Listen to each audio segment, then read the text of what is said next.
أهلا بيكم معانا. النهاردة هنتكلم في موضوع بنشوفه كل يوم، اللي هو الواي فاي المفتوح في الكافيهات والأماكن العامة دي. المصدر اللي معانا النهاردة ورقة صغيرة قوي بتركز على حتة أمان معينة كده. هنشوف إيه القصة. آه، هو طبعا الموضوع ده مغري إن الواحد يلاقي نت ببلاش في أي حتة، يعني بيحل أزمة. بس ساعات السهولة دي يعني ممكن يبقى وراها مشكلة مش واخدين بالنا منها. أصل الشبكات دي بيقولوا عليها مفتوحة، وده لوحده كده المفروض يخلينا نقلق شوية. أكيد مش زي شبكة البيت يعني. تمام. والمصدر بتاعنا بقى بيخش في الموضوع على طول. بيقول إن الخطر مش بس إنها شبكة أي كلام، لأ، الأخطر إن ممكن حد تاني يكون قاعد معاك على نفس الشبكة، وبيقول ممكن يكون هاكر. طب ما دي يعني معلومة معروفة نوعا ما، إيه بقى الزيادة اللي المصدر ده بيقولها؟ بصي، هو بيركز قوي على فكرة إن الهاكر ده مش مجرد موجود وخلاص. لا، النص بيستخدم تعبير كده يعني يخضه شوية. بيقول إنه ممكن يكون بيسجل كل كلمة بتتكتب. هنا بقى الموضوع بيكبر شوية، مش مجرد حد بيتجسس وخلاص، لأ، ده فيه تحديد لنوع معين من البيانات اللي في خطر. بيسجل كل كلمة بتتكتب؟ لا، ثانية واحدة. دي جملة تقلق بصراحة. يعني إيه كل حرف ده دوس عليه بيتسجل؟ ولا ده يمكن تعبير مجازي بس عشان يخوفنا يعني؟ هو غالبا يعني مش بالمعنى الحرفي الدقيق ده كده محتاج برامج تجسس على جهازك نفسه، ودي قصة تانية خالص. الأقرب لتفسير كلام المصدر ده في سياق الواي فاي المفتوح هو إن البيانات بتتعرض وهي ماشية في الهواء، يعني بين جهازك والراوتر بتاع الكافيه مثلا.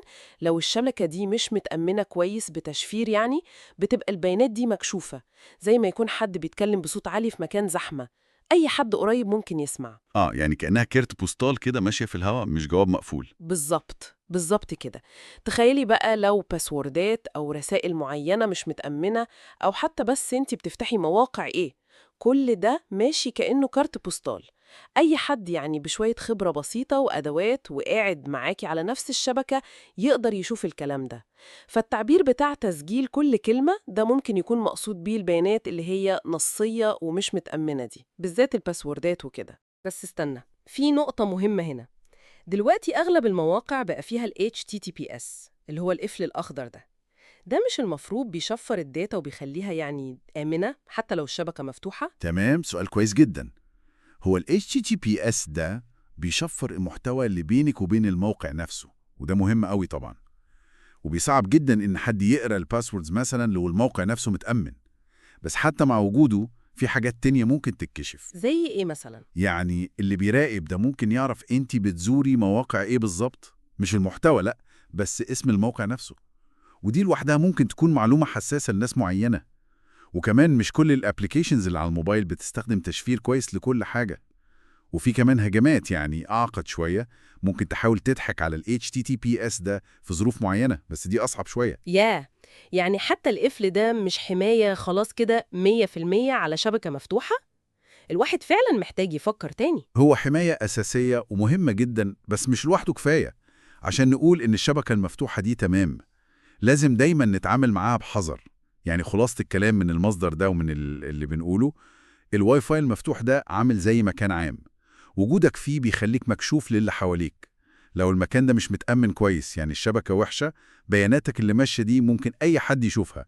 وممكن يكون فيهم ناس يعني نيتهم مش كويسة. تمام كده، الصورة بقت أوضح كتير. وده بقى يخلينا نفكر في حتة أخيرة. لو حكاية تسجيل الكلام المكتوب دي ممكنة، بمعنى اعتراض البيانات النصية اللي مش متأمنة، تفتكر إيه تاني ممكن يكون مكشوف على شبكة زي دي؟ يعني هل بس الكلام والباسوردات؟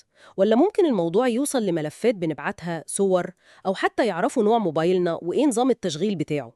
ده سؤال مهم فعلا، محتاجين نفكر فيه قبل ما نوصل أجهزتنا بأي واي فاي عام كده وخلاص.